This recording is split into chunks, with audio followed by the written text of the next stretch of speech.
আমি মোহাম্মদ মানিক একটা ট্যাক্সি না বাইকে ঢোকে ট্যাক্সি ওকালতিতে 4 লক্ষ টাকা দেনমোহরে 4 লক্ষ টাকা দেনমোহরে দেবাড়িয়া নিবাসী নিবাসী আব্দুল সত্তারের ছেলে মোহাম্মদ আলামিনের সঙ্গে তোমার বিবাহ ধার্য করা হয়েছে। উক্ত বিবাহতে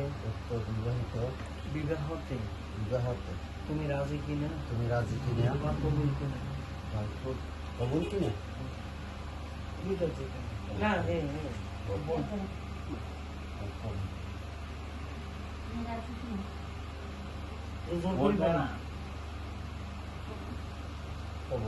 তিনটা করতে পারেন। কবুল আপনি আগে আসেন,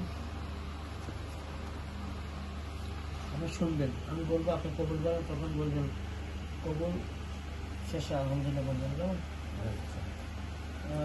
মোহাম্মদ মানিক মিয়ার ওকালতিতে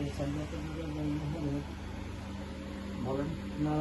নারায়ণগঞ্জ নিবাসী আবুল কালাম মোল্লার কন্যা মোসাম্মদ সুমি আক্তারের সঙ্গে আপনার বিবাহ ধার্য করা হয়েছে। আপনি কবুল বলেন। আমার বলেন। আলহামদুলিল্লাহ।